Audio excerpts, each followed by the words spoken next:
Good evening, all of you. Welcome to my channel. I am your host Vishal Bhatia. By profession मैं जो है शांति Asiatic school के अंदर JEE division में पढ़ाता हूँ. और आज मैं आपके सामने जो है जेई मेंस में आया हुआ जो पेपर है 22 जनवरी मॉर्निंग शिफ्ट का, तो हमने ऑलरेडी डिस्कस करके वीडियो अपलोड किया हुआ है. आज हम इवनिंग शिफ्ट का पेपर जो है वो डिस्कस करने जा रहे हैं. जैसा कि मैंने आपको पहले ही बताया था कि जेई मेंस के जो पेपर हैं वो एनसीईआरटी को पूरा का पूरा बेस मानते हुए आते हैं. तो never under estimate the power of NCERT. तो आइए स्टार्ट करते हैं जेई मेंस का 22 जनवरी का इवनिंग शिफ्ट का पेपर. देखिए ये जो पेपर आता है हमारे पास, ये पेपर जो होता है ये होता है मेमोरी बेस्ड. तो स्टूडेंट्स की मेमोरी के ऊपर हमने जो है आधारित ये पेपर आपके सामने यहाँ पे मैं लाया हूँ. तो यहाँ पे ये जो पेपर है इसमें कुछ ऑप्शंस जो हैं वो ऊपर नीचे होते हैं. ठीक है, जिस तरीके से स्टूडेंट्स बताते हैं उसके मेमोरी बेस के हिसाब से हम जो है यहाँ पे इस पेपर को सॉल्व करते हैं. तो 22 जनवरी का इवनिंग शिफ्ट का पेपर जो है वो हम यहाँ पे सॉल्व करने जा रहे हैं. जितने भी स्टूडेंट्स हैं जो जयपुर से बिलोंग करते हैं वो हमें जानते हैं. और अगर वो यहाँ पे पढ़ना चाहते हैं तो मेरे पास यहाँ पे वैशाली नगर के अंदर अर्चिता एकेडमी में जो है मैं पढ़ाता हूँ. वो यहाँ पे आके केमिस्ट्री को पढ़ सकता है.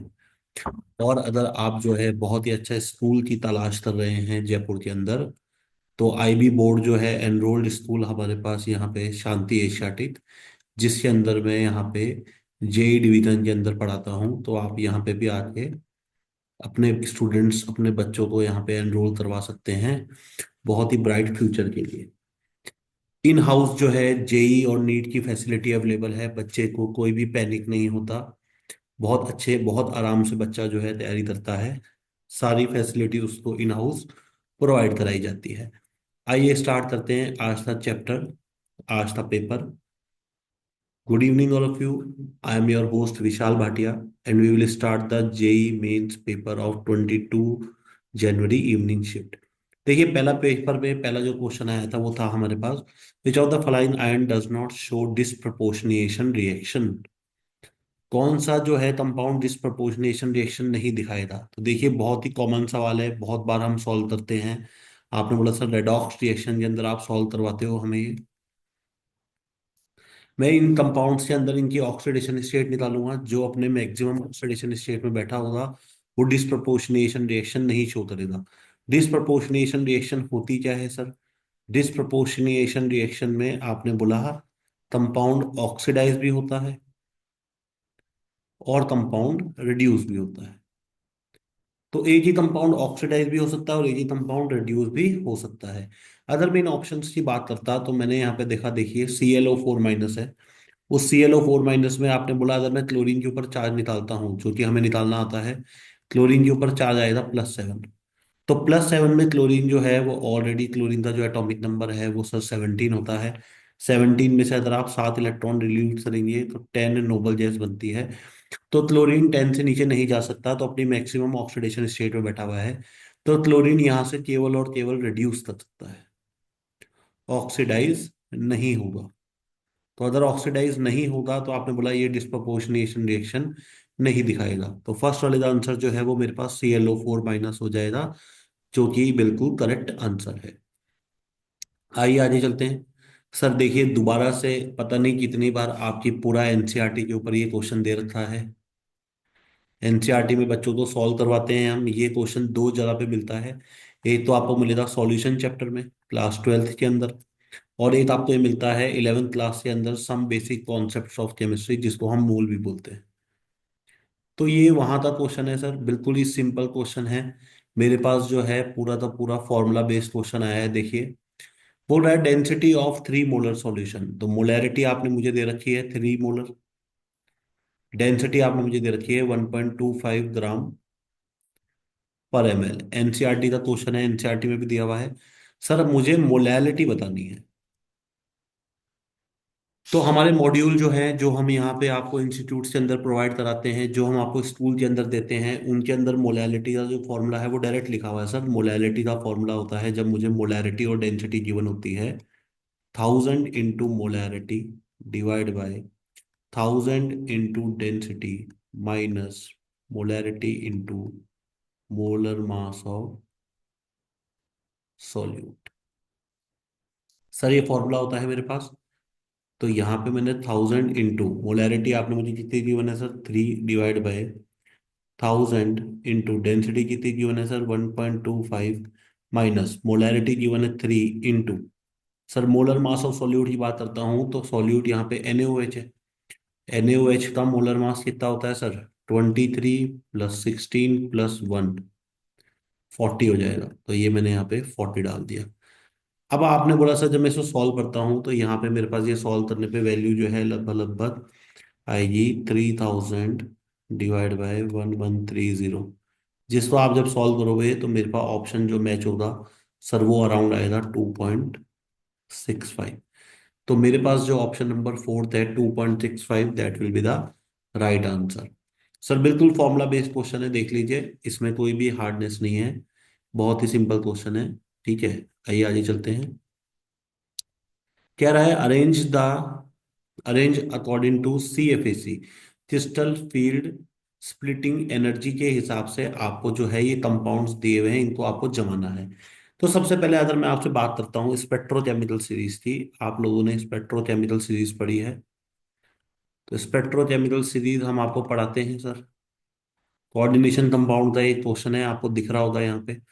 तो स्पेक्ट्रोकेमिकल सीरीज के अंदर हम आपको बताते हैं कि जो EN होता है, इथाइलिन 1,2 डायमीन, इसके अंदर जो स्प्लिटिंग एनर्जी होती है वो अमोनिया से ज्यादा होती है। तो EN के अंदर स्प्लिटिंग एनर्जी अमोनिया से ज्यादा होती है, तो आपने बोला सर अगर उसको देखते हुए मैं अगर इसका आंसर देता है यहाँ पे, तो आपने बोला मेरे पास जो है यहाँ पे जो है सबसे ज्यादा, अगर मैं यहाँ पे ध्यान से देखता तो देखिए NH3 है, NH3 है, NH3 है, EN है।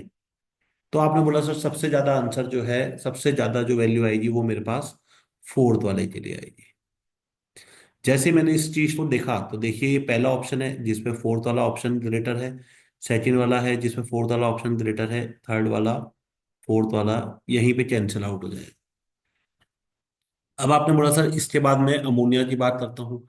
तो अमोनिया के लिए आपने बोला sir crystal field splitting energy जो है वो शेप पे भी डिपेंड करती है, आपको पता है। तो अगर मैं यहाँ से बोलता आपसे crystal field splitting energy sir जो है वो मेरे पास डायरेक्टली प्रोपोर्शनल होती है स्ट्रेंथ ऑफ लिगेंड के। ये सब वो है टॉपिक्स जो हम क्लास में आपको पढ़ाते हैं। उसके बाद आपने बोला sir crystal field splitting energy जो है वो मेरे पास सर यहाँ पे डायरेक्टली प्रोपोर्शनल होती है चार्ज ऑन कैटायन के। तो जब मैं इनके ऊपर चार्जेस निकालूंगा तो आपने बोला सर चार्जेस देखो कितना आएगा, कोबाल्ट के ऊपर यहाँ पे +3 का चार्ज है, यहाँ पे कोबाल्ट के ऊपर +2 का चार्ज है, यहाँ पे कोबाल्ट के ऊपर जो है मेरे पास +2 का चार्ज है। तो यहाँ पे आपने बोला अमोनिया के अगर मैं नंबर देखता हूँ तो अमोनिया के नंबर यहाँ पे देखिए सर, अमोनिया के नंबर यहाँ पे मेरे पास 6 है, यहाँ पे मेरे पास 6 है, यहाँ पे मेरे पास 2 है। तो अगर मैं चार्ज देखता हूँ तो चार्ज के बाद आपने बोला सर फर्स्ट, सेकंड, थर्ड और फोर्थ में फोर्थ सबसे ज्यादा था मेरे पास। फोर्थ के बाद अगर मैं देखता हूँ तो सबसे ज्यादा मेरे पास यहाँ पे क्या आएगा सर, देखिए सेकंड आएगा, क्योंकि एक तो अमोनिया ज्यादा है ऊपर से एलिमेंट के ऊपर चार्ज ज्यादा है। तो फोर्थ के बाद सेकंड आएगा, तो सर यहाँ पे फोर्थ के बाद थर्ड दे रखा है, यहाँ पे फोर्थ के बाद सेकंड दे रखा है। तो option number first will be the right answer. तो सर इस तरीके से देखिए मैंने आपको कल भी बताया था स्मार्टनेस भी मेरे पास जो है पेपर के अंदर काम आती है जब मैं आंसर देता हूँ तो, और मेरी जो पढ़ी हुई पढ़ाई है और जो इम्पोर्टेंस थ्योरी है वो भी काम आती है। देखिए दोबारा से क्वेश्चन जो है वो आपके पास मोलैरिटी और मोलैलिटी से आ गया सर। और ये जो क्वेश्चन है सर ये इतना इजी क्वेश्चन है क्योंकि हम आपको क्लासेस के अंदर ये क्वेश्चन करवाते हैं और कभी कभार तो ये क्वेश्चन स्किप भी करवा देते हैं क्योंकि सर डाइल्यूशन का क्वेश्चन है। आपने बोला सर M1V1 M2V2, तो जब मैं मिलाता हूं तो मेरी जो फाइनल मोलैरिटी बनती है वो बनती है V1 + V2। तो आप मुझसे क्या पूछ रहे हो सर, फाइनल मोलैरिटी की वैल्यू पूछ रहे हो, इसके अंदर मोलैरिटी ऑफ मिक्सचर पूछ रहे हो आप मेरे से। तो मोलैरिटी ऑफ मिक्सचर पूछ रहे हो तो इसको मैंने यहाँ छोड़ा तो ये क्या आ जाएगा सर मेरे पास, ये मोलैरिटी ऑफ मिक्सचर आ जाएगा। तो ये मोलैरिटी ऑफ मिक्सचर में सर वैल्यू डाल दीजिए, यहाँ पे कितनी दे रखी है आपको देखिए, 200 × 0.2 plus 400 × 0.5 divide by V1 + V2, तो सर ये हो जाएगा 200। प्लस 400। मैं इसे सॉल्व करूंगा तो सर ये आ जाए 240/600। और अगर मैं इसे देखता हूँ तो सर ये आ जाएगा 12/30। और अगर मैं इसे सॉल्व करता हूँ तो ये आ जाएगा 0.4 मोलर। तो आपने बोला सर एक्स की वैल्यू पूछ रहे हो आप मेरे से यहाँ पे, तो मेरे पास एक्स की वैल्यू जो है वो कितनी आ जाएगी सर? एक्स की वैल्यू मेरे पास यहाँ पे आ जाएगी 0.4। सर ऑप्शन जो है वो इसमें गिवन नहीं था, इसके अंदर जो है वैल्यू लिखनी थी, तो आपने बोला 0.4 यहाँ पे मेरे पास वैल्यू आ जाएगी, जैसा कि बच्चों ने बताया इसमें ऑप्शन नहीं था। आइए आगे चलते हैं सर। देखिए ये यहाँ पे क्या कह रहा है आपसे, स्पेक्ट्रल लाइन। स्टेटमेंट का क्वेश्चन है, स्टेटमेंट पढ़ के आपको आंसर देना है। A spectral line is produced upon election transition from. देखिए यहाँ पे ये 2p x से 2py का ट्रांजेक्शन हो रहा है। स्टेटमेंट टू क्या कह रहा है सर? स्टेटमेंट टू कह रहा है 2p x and 2py R D generated orbitals. अब ये आप याद करिए सर, डी ब्लॉक में आपको पढ़ाया जाता है, या फिर आपने बोला सर ये मैं पढ़ाता हूँ आपको केमिकल बॉन्डिंग के अंदर, जो डी जनरेटेड ऑर्बिटल्स होते हैं सर। तो जब ऑर्बिटल डी जनरेट होता है मेरे पास, तो डी जनरेटेड ऑर्बिटल होने के कारण आपने बोला सर मेरे पास वहां पे जो ट्रांजिशन होता है वो स्पेक्ट्रल लाइन शो करता ही नहीं है। तो आपने बोला मेरे पास स्पेक्ट्रल लाइन जो है वो शो नहीं करेगा, क्योंकि जब डी जनरेटेड ऑर्बिटल्स जनरेट होते हैं तो मेरे पास स्पेक्ट्रल लाइंस जो होती है वहां पे वो विजिबल नहीं होती। तो आपने बोला सर कोई भी स्पेक्ट्रल लाइन प्रोड्यूस नहीं होगी। तो स्टेटमेंट वन अगर मैं पढ़ता हूं तो आपने बोला सर स्टेटमेंट वन जो है ये मेरे पास फॉल्स हो जाएगा। और स्टेटमेंट टू अगर मैं पढ़ता हूँ तो स्टेटमेंट टू बोल रहा है कि डी जनरेटेड ऑर्बिटल्स हैं। तो डी जनरेटेड ऑर्बिटल्स जब होते हैं तो मेरे पास वहां पे स्पेक्ट्रल लाइन जो है वो प्रोड्यूस नहीं होती। तो आपने बोला स्टेटमेंट वन फॉल्स है और स्टेटमेंट सेकंड जो है वो यहाँ पे ट्रू हो जाएगा। बोलो क्लियर है? आइए आगे चलते हैं। देखिए सर वापिस से आपने बोला सर थर्मोडायनेमिक्स से सवाल आया है, इंटेंसिव और एक्सटेंसिव प्रॉपर्टीज पढ़ाते हैं आपको। बहुत ही सिंपल सवाल है सर, क्लासेस के अंदर करवाते हैं आपको इंटेंसिव और एक्सटेंसिव प्रॉपर्टी का। इंटेंसिव होता है इंडिपेंडेंट ऑफ मास। तो आपने बोला इंटेंसिव प्रॉपर्टीज में आता है सर टेम्परेचर आता है, प्रेशर आता है, डेंसिटी आती है, और भी चीजें आती है, पर यहाँ पे जो ऑप्शन दे रखे हैं उनकी बात कर रहा हूँ मैं। तो आपने बोला sir they are intensive variables, तो ऑप्शन नंबर वन जो है करेक्ट स्टेटमेंट है। सर बोल रहा है VPD are intensive variable. Sir VPD में देखिए वी जो है वॉल्यूम जो है वो इंटेंसिव वेरिएबल में नहीं आती, तो सर ये ऑप्शन गलत हो जाएगा। एम वी पी, तो सर मोलैलिटी जो है वो मेरे पास है, वी जो है वो मेरे पास वापस से देखिए एक्सटेंसिव प्रॉपर्टी है, पी मेरे पास जो है वो इंटेंसिव प्रॉपर्टी में आता है, तो ये ऑप्शन भी गलत हो जाएगा। एम वी टी, तो एम वी टी में सर मोलैलिटी है, वॉल्यूम है और टेम्परेचर है। ये आपने बोला सर टेम्परेचर जो है वो मेरे पास यहाँ पे किस में आता है सर? इंटेंसिव प्रॉपर्टी में आता है, तो ये ऑप्शन भी मेरे पास यहाँ पे गलत हो जाएगा। अब अगर यहाँ पे वो ऑप्शन डालता आपके लिए, आपने बोला तो सर एम और वी जो होता है वो मेरे पास यहाँ पे एक्सटेंसिव प्रॉपर्टीज है, उनके पास सारी जो प्रॉपर्टीज दे रखी है यहाँ पे इंटेंसिव है। तो इसलिए मेरे पास एक ही करेक्ट ऑप्शन है, ऑप्शन नंबर फर्स्ट जो है वो मेरे पास यहाँ पे राइट आंसर हो जाएगा। कह रहा है कंपेयर करो डाइपोल मूवमेंट। देखिए बहुत ही सिंपल सवाल है, डाइपोल मूवमेंट आप लोगों को बहुत बार पढ़ाया जाता है, और ये तो वो एग्जांपल्स हैं डाइपोल मूवमेंट के जो सर बहुत ही इंपॉर्टेंट एग्जांपल बताए जाते हैं। तो ये दो ऑप्शन से ही मेरा आंसर आ जाएगा, मुझे डेप्थ में जाने की जरूरत ही नहीं है। आपने बोला NF3 का, मैं यहाँ पे देखिए स्ट्रक्चर बना के दिखाता हूँ आपको। इस तरीके से NF3 मुझे यहाँ पे नजर आता है। तो सर नाइट्रोजन और फ्लोरीन में आपने बोला सर देखिए फ्लोरीन अपनी तरफ डाइपोल लेगा। सर ये प्योर वेक्टर क्वांटिटी होती है, और नाइट्रोजन का लोन पेयर जो है ये अपने ऊपर चार्ज कैरी करेगा। तो आपने बोला नेट सर जो मेरे पास डाइपोल है वो कैंसिल होके जो है वैल्यू सी जो है वो मिनिमाइज हो जाएगी, तो सबसे कम डाइपोल आ जाएगा। आगे चलिए क्लोरोफॉर्म है सर, जरा क्लोरोफॉर्म के ऊपर नजर डालते हैं। ये देखिए H Cl एंड Cl। तो आपने बोला सर क्लोरोफॉर्म में क्लोरीन जो है वो कार्बन से ज्यादा इलेक्ट्रोनेगेटिव है, तो वो अपनी तरफ इलेक्ट्रॉन का जो है वो मूवमेंट करवाएगा। और कार्बन हाइड्रोजन से ज्यादा इलेक्ट्रोनेगेटिव है तो कार्बन अपनी तरफ मूवमेंट करवाएगा। तो ओवरऑल डाइपोल जो है वो मेरा शिफ्ट हो जाएगा नीचे की तरफ से।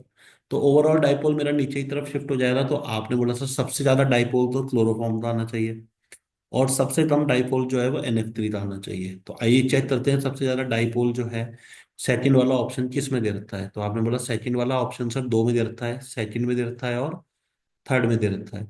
उसके बाद चेक करते हैं सर NF3 के लिए। तो NF3 के लिए आप चेक करिए, NF3 के लिए आपने बोला सर थर्ड वाला। तो थर्ड वाला जो है देखिए यहाँ पे मेरे पास फर्स्ट वाला जो है वो सबसे लास्ट में चला जाएगा, सबसे कम इसका होगा। तो आपने बोला सर ऑप्शन नंबर 3 जो है वो मेरे पास राइट आंसर हो जाएगा। बोलो क्लियर है क्या? आपने बोला सर डाइपोल मूवमेंट जो है वो डायरेक्ट में देख के इससे आइडिया लगा के आंसर जो है वो डायरेक्ट टिक कर देता। सर मैच द कॉलम में आपको ये जो बोल रहा है इसमें थोड़ी सी मैथमेटिक्स काम आएगी मेरे पास यहाँ पे। अगर मैं इसको चेक करता हूँ तो देखिए ये मुझे यहाँ पे क्या कह रहा है। सर मुझे ये कह रहा है यहाँ पे कि मेरे पास जो है आपने कुछ स्टेटमेंट दे रखे हैं, इनके अंदर जो है मुझे वैल्यूज को लिखना है। तो आपने बोला सबसे पहले अगर मैं यहाँ पे देखता हूँ तो देखिए ये जो वैल्यूज आपने मुझे दे रखी है इन वैल्यूज को मैं अरेंज करता हूँ। Sir delta G by delta T आपने कांस्टेंट प्रेशर में दे रखा है, delta H by delta T constant pressure में दे रखा है। उसके बाद आप बात कर रहे हो सर यहाँ पे मेरे लिए delta U by delta T constant volume है और delta G by delta P constant temperature है। थर्मोडाइनमिक्स का सवाल है सर, थर्मोडाइनमिक्स के अंदर हम आपको पढ़ाते हैं। तो थर्मोडाइनमिक्स के अंदर रिलेशन होता है मेरे पास डी जी बराबर V D P minus S D T. तो सर ये रिलेशन है मेरे पास। अब आपने बोला जब एट कांस्टेंट प्रेशर आप मुझसे बात करोगे, तो जब एट कांस्टेंट प्रेशर आप बात करोगे तो वी डी पी वाली वैल्यू तो जो है सर वो खत्म हो जाएगी। तो मेरे पास डीजी बचा sir minus S D T के बराबर। अब डीजी को जब आप कांस्टेंट प्रेशर पे डिफरेंशिएट करोगे विथ रिस्पेक्ट टू टी, तो मेरे पास वैल्यू आ जाएगी सर माइनस एस। इसी तरीके से हमने बोला सर एट कांस्टेंट वॉल्यूम। तो एट कांस्टेंट वॉल्यूम की जब आप बात करोगे तो एट कांस्टेंट वॉल्यूम दे रखा है, नहीं sir at sorry at constant temperature ले रहा है ये। तो जब एट कांस्टेंट टेम्परेचर की बात करोगे आप, तो एट कॉन्स्टेंट टेम्परेचर की बात करोगे तो ये वाली वैल्यू खत्म हो जाएगी, ये वाली लाइव हो जाएगी। और आपने बोला sir at constant temperature delta G by delta P, देखो ये वैल्यू है। तो delta G by delta P करोगे तो आपने बोला सर ये वैल्यू जो है ये निकल के आ जाएगी मेरे पास वी। तो आपने बोला सर ये दो ऑप्शन से पहले मैं आंसर लगाने का ऑप्शन था आइडिया लगाता हूँ, उससे बाद में देखूंगा। देखिए फर्स्ट के लिए मेरे पास जो आंसर है delta G by delta T at constant pressure, तो वो आ रहा है मेरे पास माइनस एस। और delta G by delta P eight constant temperature वो आ रहा है सर मेरे पास वी। तो जरा ऑप्शन चेक करते हैं, फर्स्ट था सी और फोर्थ था डी, कहीं दिख रहा है क्या? सर फोर्थ था डी और फर्स्ट था सी, देखिए ये दिख गया मुझे। तो मेरा option number 1 will be the right answer. आपने बोला सर मुझे और जो वैल्यू है उसको फाइंड आउट करने की जरूरत यहाँ पे नहीं है, आप करना चाहें तो कर सकते हैं सर। यहाँ से मेरा आंसर जो है वो आ गया।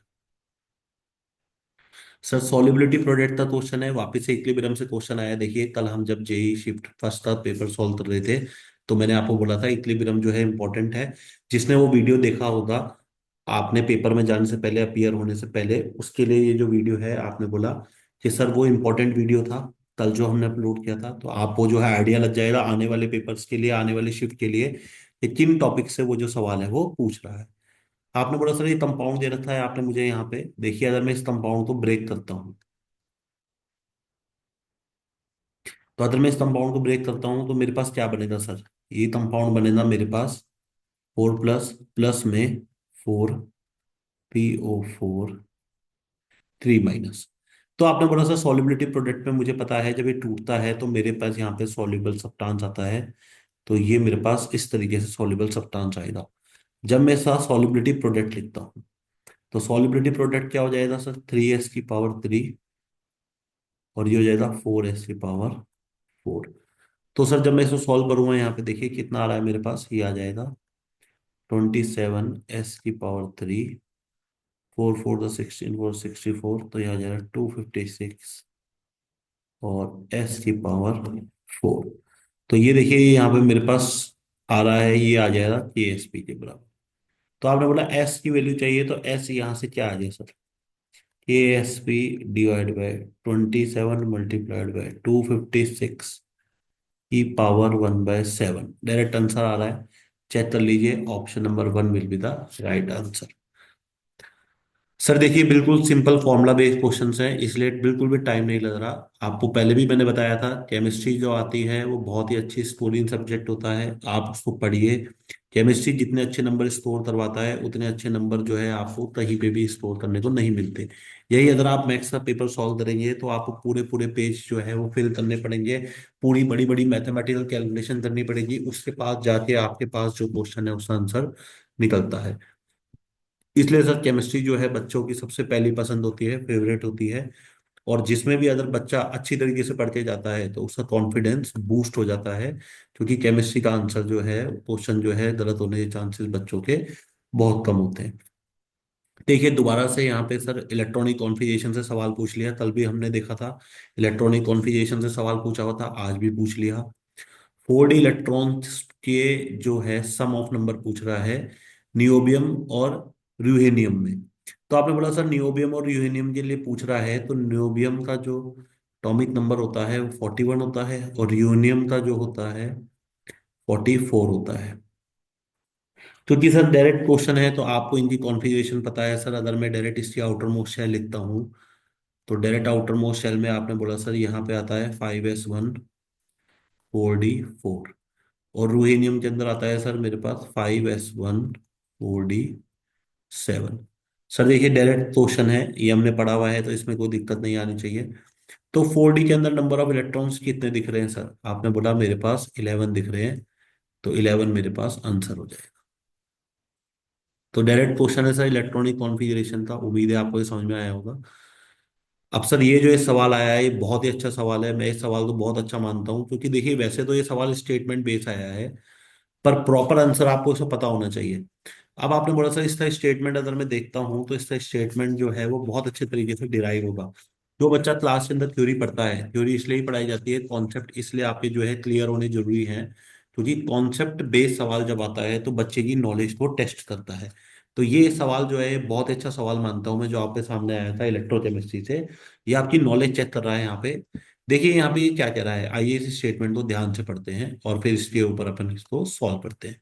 देखिए वो कह रहा है कोरोजन जो है इलेक्ट्रोकेमिकल प्रोसेस होता है, जिसके अंदर प्योर मेटल जो है वो प्रेजेंट होता है एनोड में, और इम्प्योर प्रेजेंट होता है मेरे पास कैथोड में। कोरोजन जो है वह अतर होता है faster in alkaline medium than in acidic medium. तो आपने बोला सर मुझे जो है इसके लिए आप वैल्यू बताइए क्या मेरा आंसर होगा। तो देखिए सबसे पहले बोला है कोरिजन एक इलेक्ट्रोकेमिकल प्रोसेस है जिसके अंदर प्योर मेटल जो है वो एनोड के ऊपर प्रेजेंट होता है, ठीक है, और इम्प्योर जो है वो प्रेजेंट होता है कैथोड के ऊपर। तो आपने बोला सर मुझे पता है कोरोजन प्रोसेस जो है वो एक इलेक्ट्रोकेमिकल प्रोसेस है। तो कोरोजन प्रोसेस के अंदर जो है मेरे पास प्योर मेटल जो होता है उसे एनोड पे जोड़ा जाता है। ये हमने पढ़ा हुआ है। ये कोरोजन प्रोसेस के अंदर एनोड के अंदर जो है मेरे पास क्या जोड़ा जाता है सर? एनोड के अंदर मेरे पास प्योर मेटल जोड़ा जाता है। पर आपने बोला सर यहाँ पे जो है, अगर मैं बात करता हूँ किसकी, इम्प्योर की, तो आपने बोला इम्प्योर प्रेजेंट होता है कैथोड के अंदर। तो सर इम्प्योर मेटल जो होता है वो कैथोड के अंदर प्रेजेंट आपने बोला नहीं होता सर, ठीक है। तो ये इम्प्योर मेटल कैथोड के अंदर प्रेजेंट नहीं होता। देखिए मेमोरी बेस्ड क्वेश्चन है, कुछ बच्चे बोल रहे थे सर कि इसके अंदर स्टेटमेंट वन ये पूछा था कि मेटेलिक जो होता है कोरोजन जो है वो मेरे पास मेटल्स के लिए कोरोजन होता है, इस तरह का स्टेटमेंट था, ऐसा बच्चे हमें बता रहे थे। तो ये वापस से कॉन्ट्रोडिक्टरी पार्ट है, क्योंकि मैंने आपको बताया मेमोरी बेस्ड होता है, तो बच्चों की मेमोरी के हिसाब से ही क्वेश्चन लिया जाता है। तो आपने बोला सर पहला स्टेटमेंट तो मेरे पास फॉल्स हो गया, तो ये स्टेटमेंट तो मेरे पास हो जाएगा फॉल्स। अब स्टेटमेंट टू को समझना जरूरी है सर। कोरोजन जो है वो अतर होता है faster in alkaline medium than in acidic medium. Corrosion होता क्या है sir? What do you mean by corrosion? तो आपको कोरोजन की रिएक्शंस जो है हम क्लास के अंदर पढ़ाते हैं। कोरोजन क्या होता है सर? आयरन का जो है ऑक्सीडेशन है। तो देखिए मैं पूरी रिएक्शन लिख के समझा रहा हूँ आपको, ठीक है, क्योंकि मैंने आपको बताया कॉन्सेप्ट बेस है, आगे भी आ सकता है जेई के पेपर में, इसलिए कॉन्सेप्ट क्लियर होना चाहिए आपका। और आपने बोला सर अगर मैं यहाँ पे ऑक्सीजन की बात करता, तो ऑक्सीजन जो है वो मेरे पास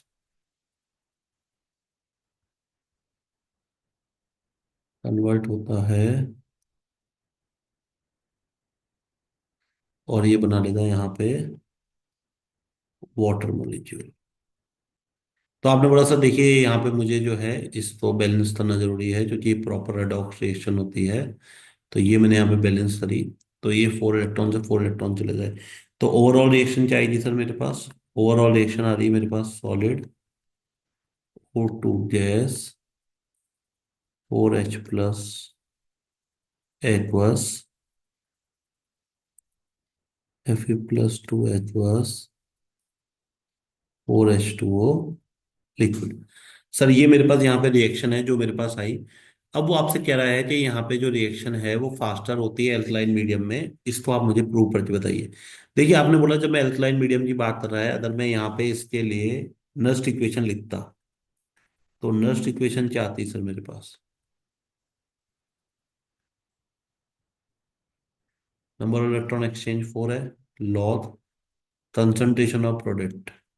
तो आपने बोला ये आ गया डिवाइड बाय सर रिएक्टेंट। तो रिएक्टेंट में आपने बोला सर एक तो पार्शियल प्रेशर आ गया O2 था, साथ में मेरे पास H+ आयन की कंसंट्रेशन आ गई।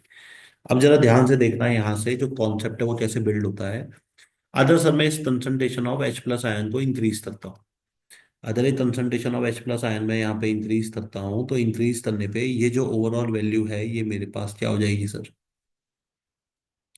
कंसंट्रेशन आयन तो अगर मैं इंक्रीज करता हूँ तो ओवरऑल वैल्यू जो है वो सब क्या हो जाएगी? डिक्रीज। तो इसकी वैल्यू के डिक्रीज होने से मेरे पास ई सेल की वैल्यू क्या हो जाएगी सर? इंक्रीज हो जाएगी। तो अगर ई सेल की वैल्यू इंक्रीज हो रही है तो डेल्टा जी का फॉर्मूला पढ़ा है आपने, -NF ई सेल होता है। तो -NF ई सेल होता है तो सर अगर ई सेल की वैल्यू मेरे पास यहाँ पे बढ़ रही है तो आपने बोला सर डेल्टा जी क्या होता है? स्पॉन्टेनिटी ऑफ रिएक्शन को दिखाता है। अगर ई सेल मेरे पास बढ़ रहा है यहाँ पे तो आपने बोला सर डेल्टा जी की वैल्यू क्या हो जाएगी सर? नेगेटिव हो जाएगी ज्यादा। तो मेरी रिएक्शन कैसी हो जाएगी? स्पॉन्टेनियस हो जाएगी। तो आपने बोला सर रिएक्शन स्पॉन्टेनियस हो रही है मतलब रिएक्शन फेवर्ड होगी। तो फेवर्ड होगी तो रिएक्शन तो मेरे पास फेवर्ड जो है वो किस मीडियम में हो रही है? रिएक्शन मेरे पास फेवर्ड हो रही है एसिडिक मीडियम में।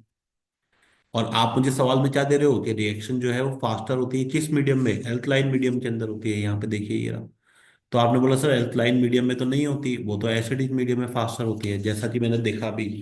तो अगर ये यहाँ पे एल्कलाइन मीडियम में ना होकर एसिडिक मीडियम में होती है तो आपने बोला सर ये यहाँ पे मेरे पास आंसर क्या आ जाएगा? मेरे पास स्टेटमेंट ट्रू भी फॉल्स हो जाए। तो आपने बोला सर स्टेटमेंट 1 भी फॉल्स है, स्टेटमेंट 2 भी फॉल्स है, तो राइट आंसर हो जाएगा ऑप्शन नंबर 4। ये बहुत ही अच्छा सवाल है जिसको मैं मानता हूँ बच्चों के लिए आया था।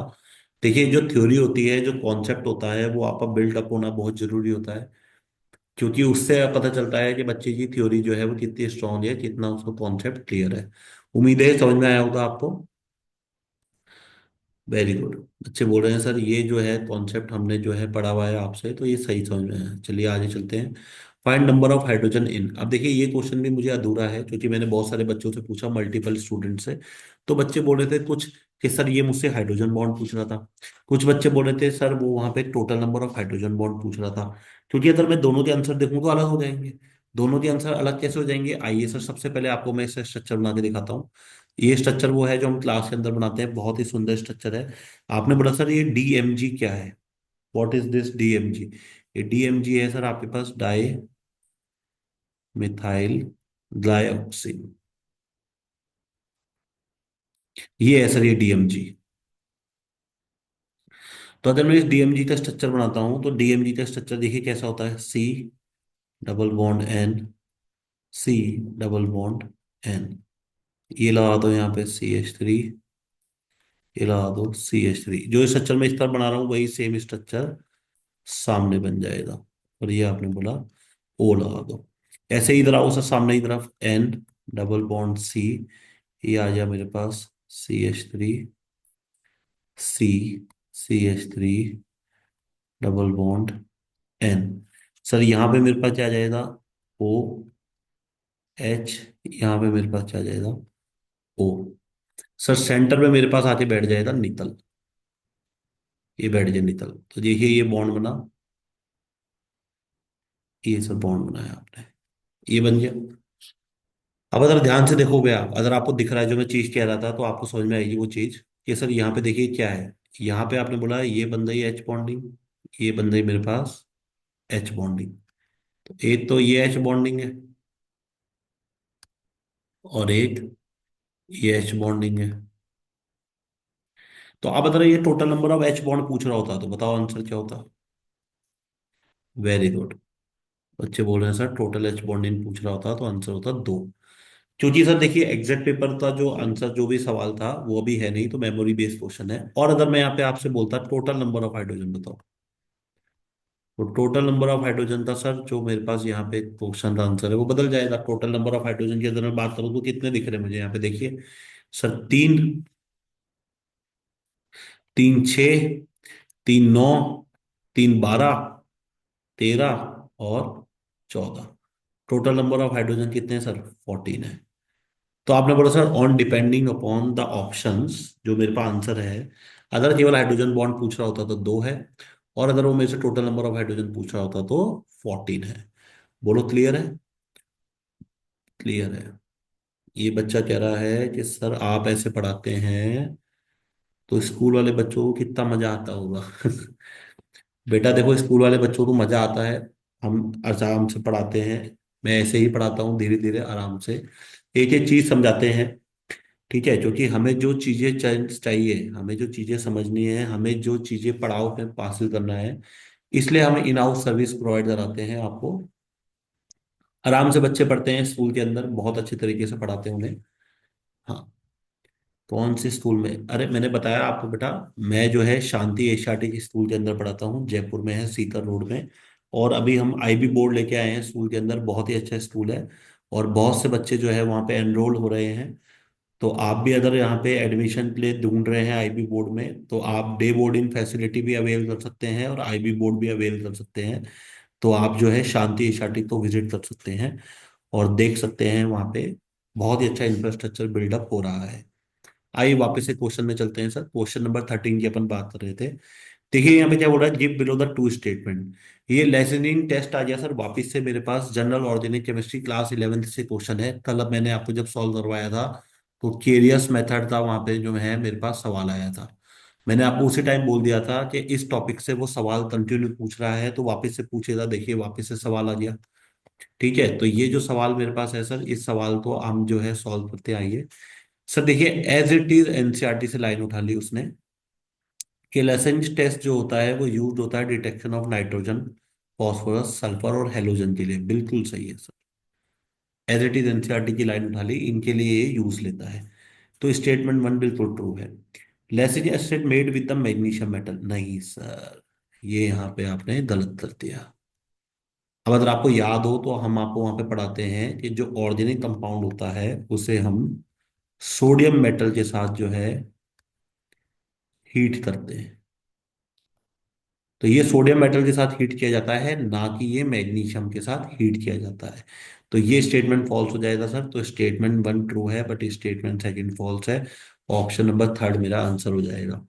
इतनी जल्दी आंसर? तो देखो सर सीधी सी बात है, मैंने आपको बताया है, अगर थ्योरी बेस्ड क्वेश्चन है और थ्योरी स्ट्रॉन्ग है आपकी, तो आपने बोला आंसर देखा और आया। अब अगर आप थ्योरी नहीं पढ़ते और आप ये स्ट्रॉन्ग नहीं है, तो फिर आप जो है उस क्वेश्चन में उलझ जाओगे, वो आपसे सॉल्व नहीं होगा। देखिए कितना पुराना क्वेश्चन है, कितनी बार पूछता है, दोबारा से पूछ लिया। देखते ही पता चल रही है कौन सी रिएक्शन है सर, इटार्ड है। क्रोमियम का कॉम्प्लेक्स कंपाउंड बनेगा CH2 की प्रेजेंस में, कार्बन डाइसल्फाइड की प्रेजेंस में रिएक्शन होते हैं, इटार्ड रिएक्शन है। मैं फिर बता देता हूँ, बोर्ड पॉइंट ऑफ व्यू से भी इंपॉर्टेंट है, क्योंकि अभी बच्चों को बोर्ड का पेपर देना है। CBSE board point of view से भी इटार्ड रिएक्शन बहुत इंपॉर्टेंट है। हम क्लासेस में ऑलरेडी पढ़ा चुके हैं, इटार्ड रिएक्शन इंपॉर्टेंट है।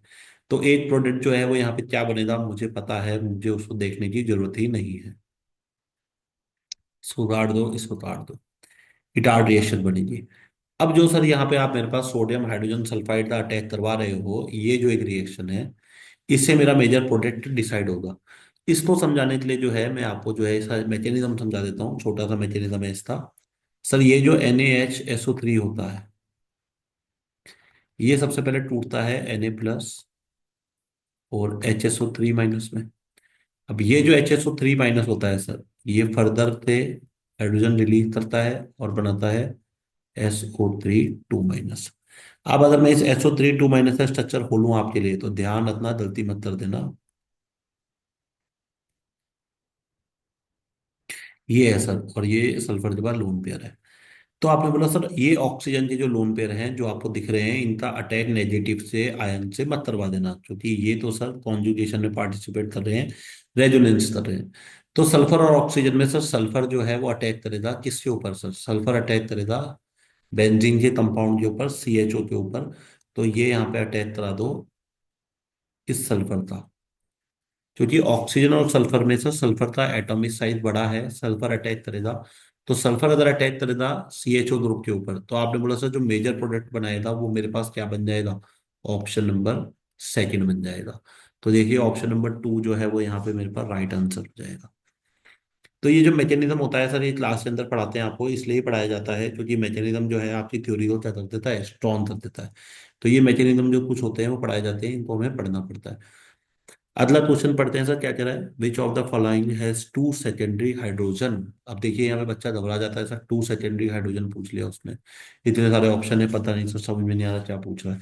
जबकि अगर मैं देखूं तो बहुत ही इजी क्वेश्चन था, अगर मैं इसका लेवल आप मुझसे पूछते हो तो बहुत इजी क्वेश्चन है सर, सिंपल क्वेश्चन है GOC का। सर केमिस्ट्री हार्ड नहीं आ रही, मैं वापस बता रहा हूँ आपको, केमिस्ट्री हार्ड नहीं आ रही, केमिस्ट्री बेसिक्स आ रही है। तो बेसिक बच्चा क्या है, स्किप कर देता है कभी कभार, बहुत हाई फाई के चक्कर में बच्चा बेसिक को छोड़ देता है। इसलिए मैं आपको बोलता हूँ शुरू से हम जब पढ़ाते हैं तो पहले आपका बेस बनाया जाता है। बेस जो है वो बहुत इंपॉर्टेंट है किसी भी टॉपिक को समझने के लिए, इसलिए बेस के साथ ही आप जो है उसके लेवल के क्वेश्चन को सॉल्व कर सकते हो। डायरेक्ट आप लेवल में जाओगे तो आपके सॉल्व नहीं होगा।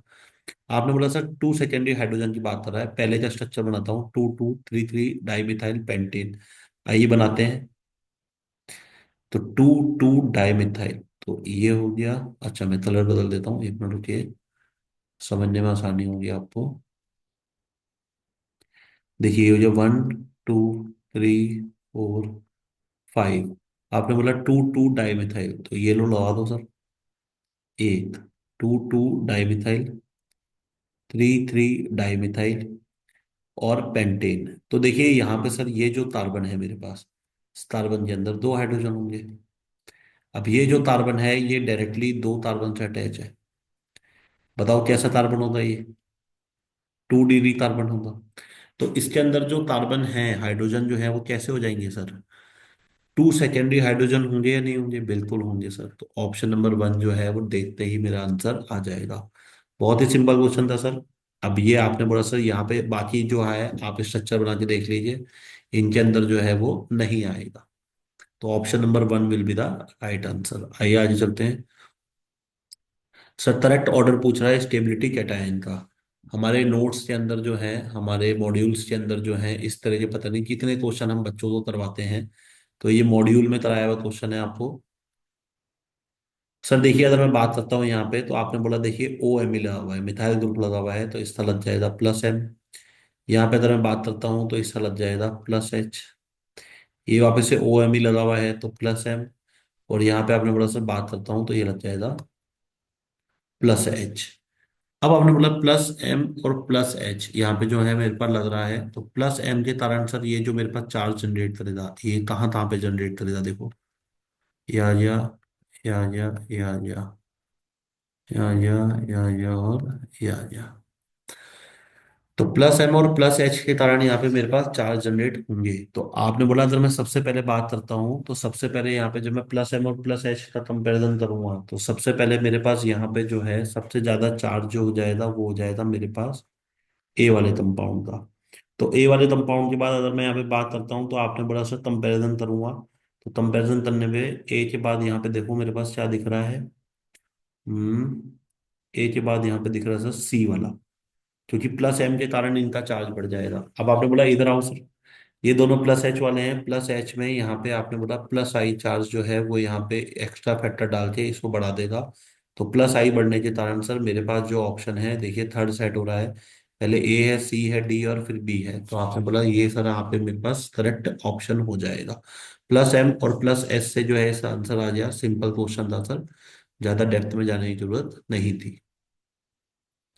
बोल रहा है total number of pi electron in compound with molecular formula this adds 4 mole of hydrogen and give one single product of monobromination. Sir अगर मैं देखा जाए तो GOC का क्वेश्चन है, सिंपल सा। देखिए क्या बोल रहा है, 4 मोल हाइड्रोजन को मुझे जो है यहाँ पे डालना था, और सिंगल प्रोडक्ट मोनोब्रोमिनेशन का मिलना चाहिए। तो क्वेश्चन तो बहुत अच्छा है सर, क्योंकि क्वेश्चन जो है पहली बार में बच्चों को समझ में नहीं आता। अगर इसको बच्चा ध्यान से समझता और इसको टाइम देता तो बच्चे को समझ में आता। तो देखिए वो बोल रहा है कि 6 कार्बन है, आइए बनाते हैं। 5, 6 कार्बन है। अब इस 6 कार्बन के अंदर मैं 4 मोल हाइड्रोजन डालता हूँ। याद करिए कौन सी रिएक्शन है, hydrogenation. Preparation of hydrogenation, preparation of alkene के अंदर हाइड्रोजिनेशन रिएक्शन है। हाँ याद आई। तो आपने बोला 4 मोल हाइड्रोजन डालता हूँ, तो 4 मोल हाइड्रोजन डालने पे मुझे एक सिंगल प्रोडक्ट मिलना चाहिए। तो एक सिंगल प्रोडक्ट मिलना चाहिए तो सीधी सी बात है, 4 मोल हाइड्रोजन तो कौन कंज्यूम कर सकता है, 4 मोल हाइड्रोजन तो एल्काइन कंज्यूम कर सकता है। डालो जरा इसमें 4 मोल हाइड्रोजन। तो जब 4 मोल हाइड्रोजन डालोगे क्या होगा सर, यहाँ पे आपने बोला सर देखिए यहाँ पे मेरे पास बॉन्ड तो ब्रेक होगा, एच। तो ये लो सर, ये 4 मोल हाइड्रोजन ब्रेक हो जाएगा। बताओ पीछे क्या बचा सर, पीछे मेरे पास एक कंपाउंड बच जाएगा, और वो जो कंपाउंड बचा वो क्या है सर, 2, 3, 4, 5 और 6। बोलो समझ में आया नहीं आया। तो एक तो ये बन गया। उसके बाद क्या कह रहा है सर, सिंगल प्रोडक्ट देना चाहिए मोनोब्रोमिनेशन का। अगर मैं सब ब्रोमिनेशन कराता हूँ तो सिंगल प्रोडक्ट देना चाहिए, लो करा दो ब्रोमिनेशन। ये लो, तो सिंगल ब्रोमिनेशन में सिंगल प्रोडक्ट देना चाहिए। तो क्या देगा सर, 2, 4, 5। तो देखिए, ये लो सर, ये देगा भैया। अब पूछ रहा है यहाँ पे sir total number of pi electron in a compound. Total number of pi electron पूछ रहा है।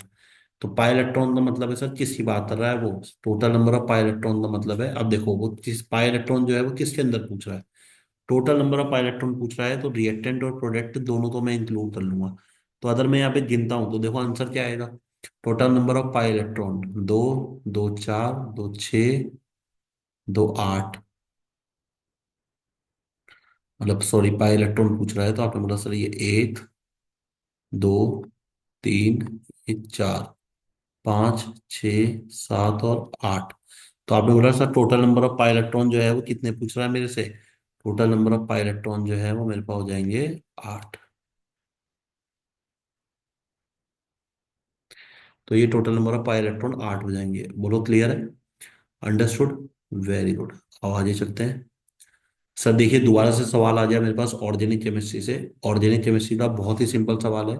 आपने बोला सर यहाँ पे मेरे से मेजर प्रोडक्ट पूछ रहा है, तो हम क्लास में आपको ये क्वेश्चंस बार बार करवाते हैं। तो मेजर प्रोडक्ट के लिए आपने बोला स्टेबिलिटी ऑफ कैटायन या फ्री रेडिकल देख लूंगा मैं जो भी यहाँ पे बन रहा है। अगर मैं ध्यान से देखता हूँ तो देखिए, ये आपने बोला सर बी आर अटैक करेगा, तो ये बी आर यहाँ पे अटैक कर रहा है, ये देखिए। तो आपने बोला, ये मैंने यहाँ पे बी आर अटैच कराया है, मैं सेकेंड वाला ऑप्शन बना रहा हूँ। अब अगर बी आर को मैं यहाँ से हटा दूँ तो मेरे पास क्या बन जाएगा सर, मेरे पास ये बी आर हटने के बाद यहाँ पे बन जाएगा फ्री रेडिकल। क्या बन जाएगा, फ्री रेडिकल बन जाएगा, ये देखो। तो ये बना दो यहाँ पे फ्री रेडिकल। अब ये जो फ्री रेडिकल बना मेरे पास, ये जो फ्री रेडिकल है सर ये स्टेबल होगा। तो ये फ्री रेडिकल स्टेबल बन गया सर, ये देखो 1, 2, 3। तो 3 डिग्री फ्री रेडिकल बन रहा है, तो 3 डिग्री फ्री रेडिकल आपने बोला सर स्टेबल होगा, तो मेरे पास मेरा प्रोडक्ट क्या बन जाएगा, ये बन जाएगा सर। और आप इसके अंदर देख लो सर, आपने बोला सर 3 डिग्री मेरे पास जो है वो कंपाउंड नहीं बनेगा। बोलो क्लियर है क्या। हम्म। अब आगे चलते हैं। अब सर ये भी एक सवाल था, बहुत अच्छा सवाल है। क्या पूछ रहा है आपसे, यहाँ पे ध्यान से देखो। आपसे बोल रहा है कि इसमें मुझे जो है जिनार के प्रोडक्ट बनाने हैं। तो जिनार के जो प्रोडक्ट हैं वो मेरे पास कितने बनेंगे, possible number of position isomer. देखो पोजीशन आइसोमर यहाँ पे लिखा हुआ है, जब मैंने बच्चों से पूछा तो बच्चे बोल रहे थे सर आइसोमर पूछे थे। पोजीशन वर्ड तो यहाँ जोड़ दिया, वहाँ आइसोमर था सर। तो दोनों बातें बता दूंगा मैं आपको, पोजीशन आता तो क्या होता और आइसोमर आता तो क्या होता। आओ उसको सॉल्व करते हैं। देखो R B R, M G dry ether की प्रेजेंस में ये कंपाउंड बनना चाहिए। तो सर ये क्या लिखा हुआ है, ये लिखा हुआ है 2 मिथाइल ब्यूटेन। तो जरा चेक करो जरा इसको, यहाँ पे देखो मैं बनाता हूँ आप पहले। ये 2 मिथाइल ब्यूटेन है। अगर मान लो मैं इसमें अटैच कराता, आपने बोला सर एम जी और ड्राई ईथर था। तो अब आपने बोला एम जी ड्राई ईथर था, अगर मैं इसमें अटैच कराता तो मेरे पास क्या बन जाता सर, यहाँ पे देखो ये मेरे पास बी आर जुड़ जाता। लो सर, बी आर जोड़ दो। ये बी आर जुड़ गया सर, तो ये मेरे पास यहाँ पे एम जी बी आर जुड़ गया। अब आपने बोला उस एम जी बी आर को जब मैंने यहाँ पे हटाया, तो एम जी बी आर को जब यहाँ पे हटाओगे तो ये पॉजिटिव आ जाएगा, ये नेगेटिव आ जाएगा। तो जब आप इसका वापस से हाइड्रोलाइसिस कराओगे, तो हाइड्रोलाइसिस कराने में क्या आ जाएगा सर, वापस से वही आ जाएगा, यहाँ पे हाइड्रोजन लग जाएगा। तो आपने बोला वापस से वो बन जाएगा। अब पोजीशन आइसोमर पूछ रहा है, तो पोजीशन आइसोमर में आपने बोला सर कहाँ कहाँ पे मैं इसको अप्लाई कर सकता था। सॉरी, अगर ज्योमेट्रिकल आइसोमर पूछता तो सवाल का जवाब बदल जाता। देखो कैसे बदलता। सबसे पहला अटैक कराया मैंने ए बी आर। तो जरा इस कार्बन को ध्यान से देखो, कैसा कार्बन है, कायल कार्बन है। ये पहला बी आर का अटैक किया, और दूसरा अटैक कराओ। दूसरा अटैक कहाँ करवाते हैं आप? आपने बोला सर दूसरा अटैक कराता मैं, ये लो ये बी आर जोड़ दिया मैंने। दूसरा अटैक कराया है, बी आर जोड़ दिया। ये सर कायल कार्बन नहीं है। और तीसरा हो, और कहाँ अटैक करा सकता हूँ सर, यहाँ अटैक करा देता बोलो। जैसे ही यहाँ अटैक कराऊंगा देखो क्या होगा, कैसा कार्बन बन गया सर, कायल कार्बन है। क्यों बता रहे हो आप कायल कार्बन? क्योंकि ज्योमेट्रिकल आइसोमर पूछे थे या पोजीशन आइसोमर पूछे थे, कंफर्म नहीं है सर। अभी कंफर्म कर देंगे आपको दोनों तरीके से आंसर क्या आएगा। और अगर मैं इससे ज्यादा जोड़ना चाहता तो आपने बोला कहाँ जुड़ता, ये जोड़ दो बी आर। यहाँ पे कोई तारा कार्बन नहीं है। अब देखो ध्यान से, इसमें टोटल नंबर ऑफ कितने बनते हैं स्ट्रक्चर, क्योंकि डिपेंड करेगा क्या पूछा था उसके ऊपर। देखो ये कायरल कार्बन है, ये कितने शो करेगा, डी और एल। ये दो शो करेगा। ये कायरल कार्बन है, कितने शो करेगा, डी और एल। ये कितने शो करेगा सर, कोई भी कायरल कार्बन नहीं है, एक। ये कितने शो करेगा, कोई भी कायरल कार्बन नहीं है, एक। अब अगर वो यहाँ पे मेरे से ज्योमेट्रिकल आइसोमर पूछता, तो आपने बोला टोटल नंबर देखो कितने आ रहे हैं, 6 आ रहा है। पर अगर वो मुझे बोलता कि केवल पोजीशन आइसोमर बताओ, तो तुम्हारे सामने है पोजीशन आइसोमर, टोटल कितने हैं सर। पोजीशन आइसोमर की बात करता तो टोटल पोजीशन आइसोमर 4 है।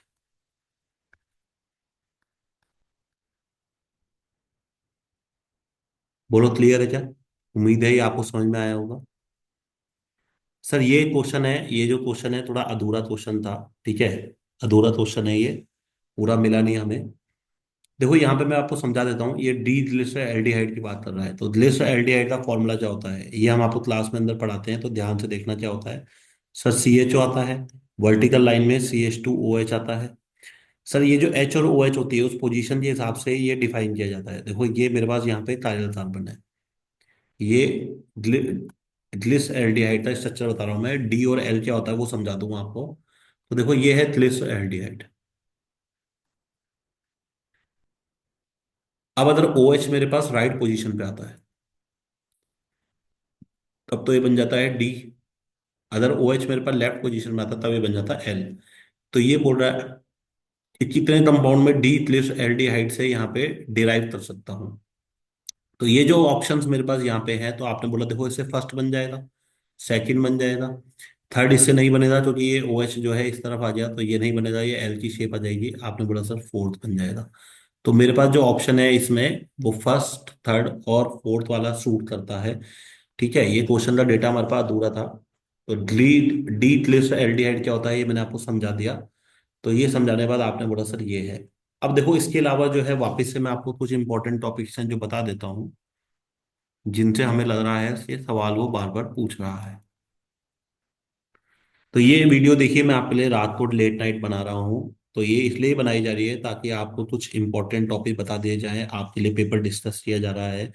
तो उम्मीद है, मैं आपको वापस से बोलता हूँ कि आप इस वीडियो को लाइक करें, शेयर करें, अपने उन दोस्तों के साथ शेयर करें जो जेई का पेपर देने जा रहे हैं। उनका भला हो जाएगा, आपका भला हो जाएगा, सबका भला हो जाएगा। तो देखिए इंपॉर्टेंट टॉपिक में कौन कौन से टॉपिक है सर, देखिए इलेक्ट्रोकेमिस्ट्री है, बार बार सवाल पूछ रहा है। डी एंड एफ ब्लॉक है, आपने बोला सर मेरे पास इलेक्ट्रॉनिक कॉन्फ़िगरेशन के सवाल पूछ रहा है। इलेक्ट्रोकेमिस्ट्री के बाद आपने बोला सर मेरे पास जो है इक्विलिब्रियम है, बार बार सवाल पूछ रहा है।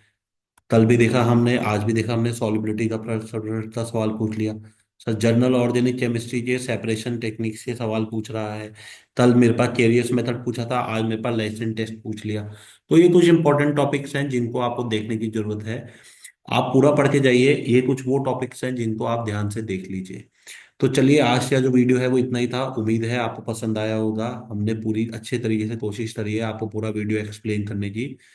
तो मिलते हैं अगले वीडियो में अगले टेस्ट सीरीज के साथ, जो कि 23 जनवरी को होने वाला पेपर है। उसके लिए जो है हम दोनों सेट मॉर्निंग और इवनिंग आपके लिए इकट्ठा करके लाएंगे और उसका वीडियो बनाएंगे। आज के लिए इतना ही। मैं आपका होस्ट विशाल भाटिया। मिलते हैं अपने अगले वीडियो में। तब तक के लिए मेरे चैनल को आप सब्सक्राइब कर दीजिए, लाइक कर दीजिए और बने रहिए नए नए वीडियोस के लिए, क्योंकि अब मैं वीडियोस जो है इसमें जेई का ये जो कंटेंट है खत्म होने के बाद रेगुलर बेसिस में अपडेट करेंगे हम, क्योंकि बच्चों की डिमांड ज़्यादा है। बच्चे बोल रहे हैं सर मार्केट में जो है कंपटीशन ज़्यादा है, सब वन शॉट पढ़ाए जा रहे हैं, कोई डिटेल में नहीं जाता, हमें डिटेल वीडियो चाहिए। तो पूरा डिटेल में पढ़ाएंगे आपको, एक एक टॉपिक पढ़ाएंगे, आराम से पढ़ाएंगे, अच्छे तरीके से पढ़ाएंगे। तो सर ये जो टॉपिक था आज जो आपको पढ़ाया मैंने, ये जेई का आपके पास पेपर था। ठीक है, मिलते हैं अपन अपनी अगली क्लास में, अगले सेशन में। तब तक के लिए bye bye all of you. Have a great day.